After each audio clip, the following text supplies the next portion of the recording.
స్వాగతమండి. భౌగోళిక శాస్త్రం, అంతర్జాతీయ ఆర్థిక వ్యవస్థలు, అలాగే దేశాల సంపదకు సంబంధించిన అత్యంత ఆసక్తికరమైన సమాచార వనరుల ఆధారంగా రూపొందించిన ఈ లోతైన విశ్లేషణకు స్వాగతం. ఈరోజు మనం ఒక అద్భుతమైన టాపిక్ గురించి మాట్లాడుకోబోతున్నాం. అవును, అంటే బేసిక్గా ప్రపంచ దేశాల తలరాతలను మార్చే భౌగోళిక మరియు ఆర్థిక రహస్యాల గురించి కదా మనం చర్చించబోయేది. ఖచ్చితంగా. ఒకసారి గమనిస్తే మ్, కొన్ని దేశాలు ఎందుకు అత్యంత ధనవంతంగా విలాసవంతంగా ఉంటున్నాయి, అలాగే మరికొన్ని దేశాలు ఏంటంటే అపారమైన భూగర్భ వనరులు ఉన్నప్పటికీ ఎందుకు తరతరాలుగా పేదరికంలోనే ఉండిపోతున్నాయి. మ్, సరే, ఈ విషయాన్ని పూర్తిగా విడమర్చి చూద్దాం. తప్పకుండా. అసలు ఒక దేశం యొక్క ఆర్థిక భవిష్యత్తులు ఏవి నిర్ణయిస్తాయి? కేవలం ఆ దేశంలో పారే నదులు, కొండలు, ఖనిజారేనా, లేక దాని వెనుక ఇంకేదైనా వ్యూహాత్మక రహస్యముందా అనేదే మన ఈనాటి ప్రధాన లక్ష్యం. అవునండి. మనం పరిశీలిస్తున్న ఈ డేటా ప్రకారం చూస్తే ఇక్కడ అత్యంత ఆశ్చర్యపరిచే విషయం ఏమిటంటే ఒక దేశ భౌగోళిక స్వరూపం అంటే ఈ కొండలు, నదులు, వాతావరణం లాంటివి కేవలం ఒక పునాదిని మాత్రమే వేస్తాయి. హ్మ్, అంటే అవి మాత్రమే అన్ని నిర్ణయించవు అంటారా? ఎగ్జాక్ట్లీ. ఆ పునాది మీద ఆ దేశం అసలైన ఆర్థిక శక్తిగా ఎదగాలా వద్దా అనేది పూర్తిగా అక్కడ నివసించే మనుషులు తీసుకునే నిర్ణయాలు, ఇంకా వారు దీర్ఘకాలిక లక్ష్యాలతో నిర్మించుకునే వ్యవస్థల మీదే ఆధారపడుంటుంది. వావ్, ఇది నిజంగా ఒక కొత్త పర్స్పెక్టివ్ అని చెప్పొచ్చు. అవును. మనకు తెలిసిన సాధారణ భౌగోళిక అంశాలు ప్రపంచస్థాయి రాజకీయాలను, అంతర్జాతీయ వాణిజ్య మార్గాలను తెరవెనక నుండి ఎలా శాసిస్తున్నాయో అర్థం చేసుకుంటే ఖచ్చితంగా మన దృక్కోణమే మారిపోతుంది. ఈ నేపథ్యం నుండి చూసినప్పుడు నాకు ముందుగా మన ఆసియాఖండం గుర్తుకొస్తోంది. ఆసియాఖండం కరెక్ట్.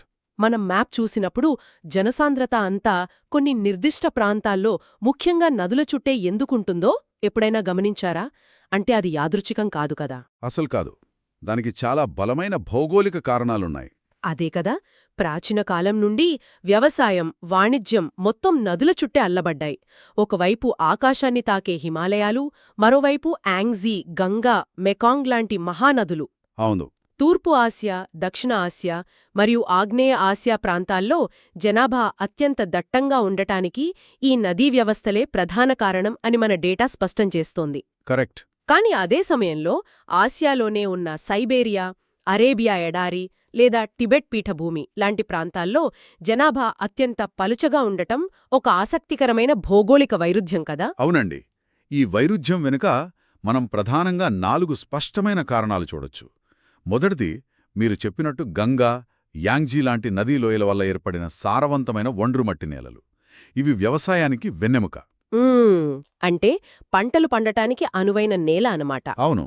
ఇక రెండవది వాతావరణం. ఈ ప్రాంతాల్లో ఋతుపవనాల వల్ల సమృద్ధిగా వర్షాలు కురుస్తాయి. ఇది వరిలాంటి పంటలకు ఎంతో అనుకూలం. కరెక్టే. వరి సాగుకు చారిత్రకంగా ఎక్కువ మంది శ్రమ అవసరం కాబట్టి జనాభా సహజంగానే అక్కడే కేంద్రీకృతమై ఉమ్మడి సమాజాలుగా ఏర్పడ్డారు. ఎగ్జాక్ట్లీ. మూడవది నీటి లభ్యత. నదులు ఉండటం వల్ల త్రాగడానికి, సాగుకు నీటికి కొరత లేదు. ఇక నాలుగవది సుదీర్ఘమైన వ్యవసాయ చరిత్ర. అంటే ప్రాచీన నాగరికతలు విలసిల్లిన ప్రదేశాలు ఇవే కదా. అవును. అందుకే ఆధునిక కాలంలో కూడా చైనా, జపాన్, ఇండియా లాంటి దేశాల్లో జరిగిన పట్టణీకరణ ఈ ప్రాంతాలను మరింత జనసాంద్రత గలవిగా మార్చాయి. ఓహో, అంటే నదులు, వ్యవసాయమున్న చోట జనాభా సహజంగానే ఒక అయస్కాంతంలా ఆకర్షించబడుతుందన్నమాట. ఖచ్చితంగా. దానికి పూర్తి విరుద్ధంగా కఠినమైన భౌగోళిక పరిస్థితులున్న ప్రాంతాలు జనాభాను వికర్షిస్తాయి. సైబీరియాలో చూసుకుంటే అతి శీతల వాతావరణం ఉంటుంది. అవును. సంవత్సరంలో ఎక్కువ భాగం నేల గడ్డకట్టుకుపోతోంది. అక్కడ వ్యవసాయం చేయటం దాదాపు అసాధ్యం. ఇక అరేబియా ప్రాంతం పూర్తిగా ఎడారి, నీటి జాడ కష్టమే, వాతావరణం పొడిగా ఉంటుంది. మూడవది టిబెట్ పీఠభూమి. ఇది సముద్రమట్టానికి చాలా ఎత్తులో ఉండడం వల్ల అక్కడ ఆక్సిజన్ స్థాయిలు తక్కువ.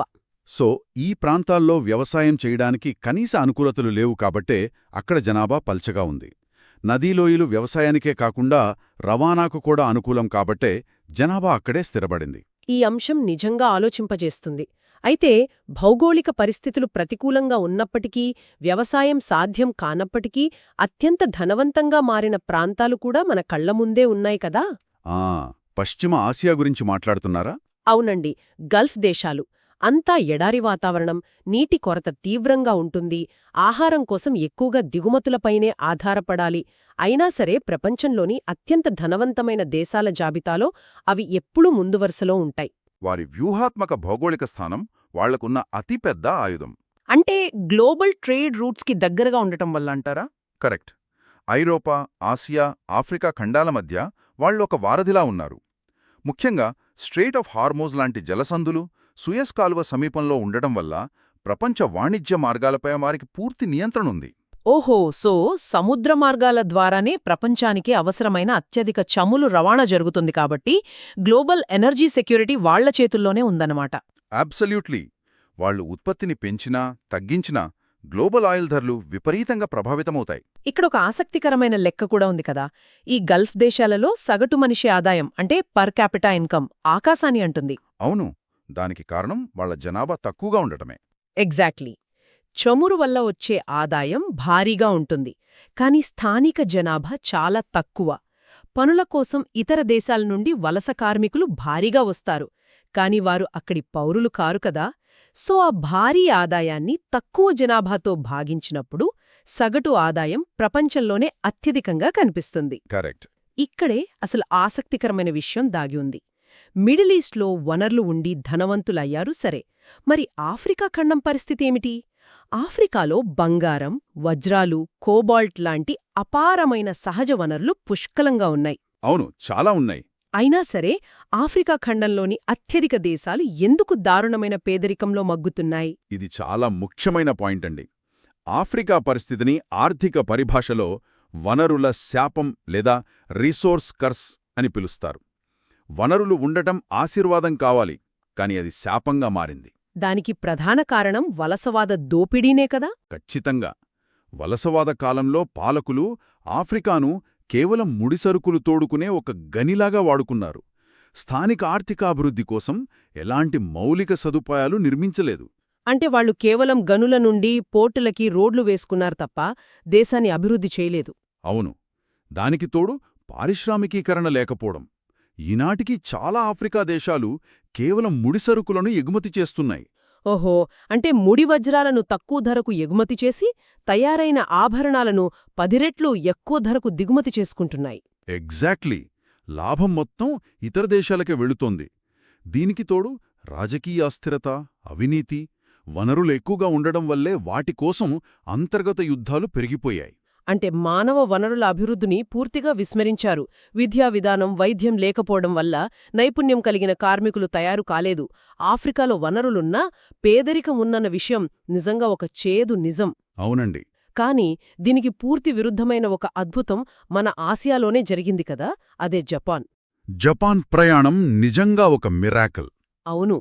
సహజ వనరులు లేకపోయినా ఒక దేశం ఎలా ఎదగవచ్చో జపాన్ నిరూపించింది. వాళ్లకి ఇనుము, బొగ్గు, ఆయిల్ అన్నీ దిగుమతి చేసుకోవాల్సిందే. పైగా భూకంపాలు. 2వ ప్రపంచ యుద్ధంలో పూర్తిగా ధ్వంసమైపోయింది. అయినా సరే జపాన్ ఒక తిరుగులేని పారిశ్రామిక శక్తిగా ఎలా ఎదిగింది? జపాన్ సక్సెస్ సీక్రెట్ అంతా వాళ్ల మానవ వనరులు మరియు వ్యవస్థల శక్తిలోనే ఉంది. భూమిలో వనరులు లేకపోతేనే అత్యంత నైపుణ్యం కలిగిన మానవ వనరులను వాళ్లు తయారు చేసుకున్నారు. అంటే ఎడ్యుకేషన్ సిస్టమ్ మీద బాగా ఇన్వెస్ట్ చేశారన్నమాట. కరెక్ట్.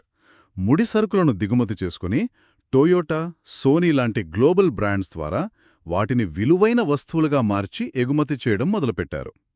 ఇంకో ముఖ్యమైన విషయమేంటంటే 2వ ప్రపంచ యుద్ధం తర్వాత ప్రభుత్వానికి, పరిశ్రమలకు మధ్య ఉన్న అద్భుతమైన సహకారం. MITI, ministry of international trade and industry అంటారు కదా, అదా? అవును.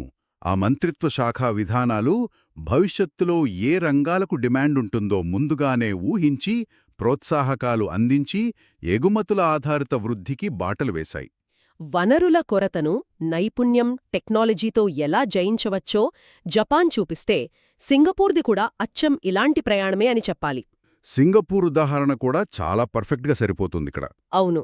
వాళ్లకు కనీసం తాగడానికి సరైన నీళ్లు, వ్యవసాయం చేయడానికి మట్టి కూడా లేదు. అలాంటి దేశం ఈ రోజు ప్రపంచ ఆర్థిక కేంద్రంగా ఎలా ఎదిగింది? వాళ్ల వ్యూహాత్మక భౌగోళిక స్థానం వల్లనే కదా. స్థానం ఒకటైతే ఆ వ్యూహాత్మక స్థానాన్ని వాడుకున్న వాళ్ల బలమైన పరిపాలనా వ్యవస్థ అంటే స్ట్రాంగ్ గవర్నెన్స్ ప్రధాన పాత్ర పోషించింది. అవినీతి రహితమైన పారదర్శకమైన ప్రభుత్వం ఉండటం వల్ల గ్లోబల్ మార్కెట్లతో అనుసంధానం సులువైంది. బహుళజాతి సంస్థలకు వాళ్ల మీద నమ్మకం ఏర్పడింది. సో వనరులు కాదు, విధానాలు ముఖ్యం అని మనమొక స్పష్టమైన నిర్ధారణకొచ్చాం. ఇక్కడే మనం సిద్ధాంతాల భ్రమ గురించి కూడా మాట్లాడుకోవాలి కదా. ఖచ్చితంగా. భౌగోళికంగా ఒకే ద్వీపకల్పంలో ఉన్న ఉత్తర కొరియా, దక్షిణ కొరియా దేశాలను గమనిస్తే ఇది బాగా అర్థమవుతుంది. ఒకే సంస్కృతి ఉన్న ఈ రెండు దేశాల మధ్య ఇంత తేడా ఏమిటి? దక్షిణ కొరియా ప్రపంచ స్థాయిలో టెక్నాలజీలో దూసుకుపోతోంది, కాని ఉత్తర కొరియా దశాబ్దాలుగా ఎందుకు చీకట్లో ఉంది? ఇది ఒక ముఖ్యమైన ప్రశ్నను లేవనెత్తుతుంది. ఒకే భౌగోళిక పరిస్థితిలో ఉన్నా వారు ఎంచుకున్న ఆర్థిక, రాజకీయ వ్యవస్థలు వాళ్ల తలరాతలను ఎలా మార్చేశాయో ఇక్కడ మనం పక్షపాతం లేకుండా చూడొచ్చు. అవును, దక్షిణ కొరియా ప్రైవేట్ పట్టుబడులను ప్రోత్సహించింది కదా. ఎగ్జాక్ట్లీ. వాళ్లు క్యాపిటలిజంని తీసుకుని ప్రపంచ మార్కెట్లతో అనుసంధానం అయ్యారు. మరోవైపు ఉత్తర కొరియా స్వీయ ఆధారిత విధానం, జూచే పాలసీ అంటారు దాన్ని, మరియు కేంద్రీకృత ఆర్థిక వ్యవస్థను అంటే సోషలిజంను ఎంచుకుంది. ప్రపంచ మార్కెట్లతో సంబంధాలు తెంచుకుంది. దీని ఫలితంగానే దక్షిణ కొరియా అభివృద్ధి సాధిస్తే ఉత్తర కొరియా వెనుకబడిపోయింది. అయితే ఇక్కడ ఒక చిన్న డౌటొస్తుంది. పెట్టుబడిదారీ విధానమంటే క్యాపిటలిజం ఉన్నప్పటికీ కొన్ని దేశాలు ఎందుకు పేదరికంలో ఉన్నాయి? కేవలం మార్కెట్ ఎకానమీ ఉంటే సరిపోదు కదా. పర్ఫెక్ట్ పాయింట్ అండి. మార్కెట్కి స్వేచ్ఛ ఇవ్వటం మాత్రమే అభివృద్ధికి మాయాదండం కాదు.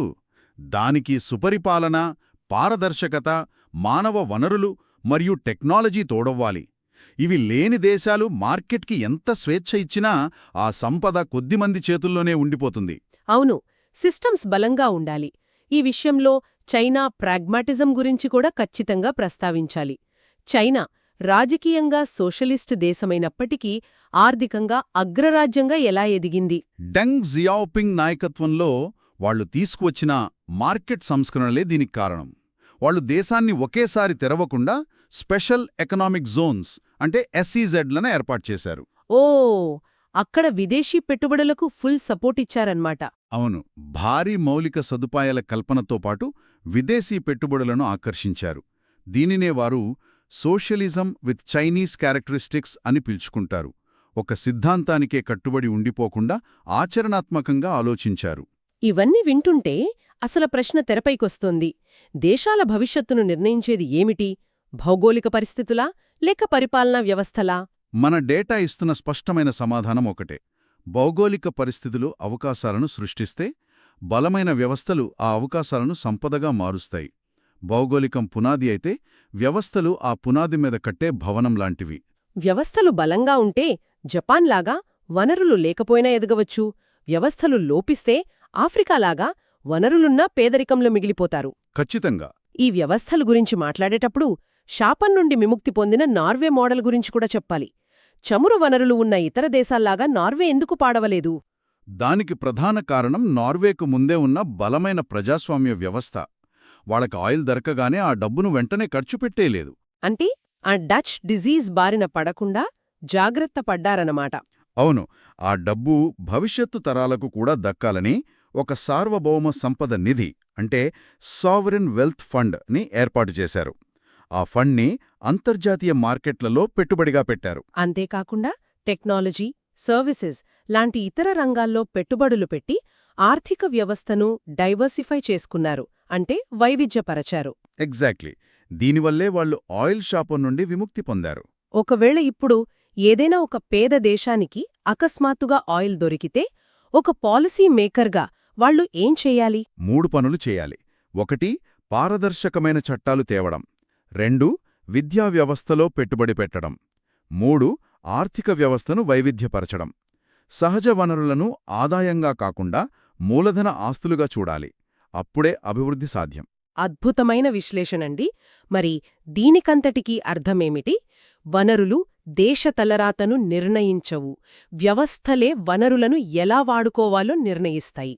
అభివృద్ధి అనేది భౌగోళికం, వ్యవస్థలు, మానవ వనరులు, టెక్నాలజీ మరియు గ్లోబల్ ఇంటిగ్రేషన్ కలయిక అని ఈరోజు మనకు స్పష్టమైంది. 100% నిజం. అయితే ముగించే ముందు ఒక ఆసక్తికరమైన ప్రశ్న గురించి ఆలోచిద్దాం. వనరులు మరియు భౌగోళిక సరిహద్దులు ఎంతో ముఖ్యమని ఈరోజు తెలుసుకున్నాం.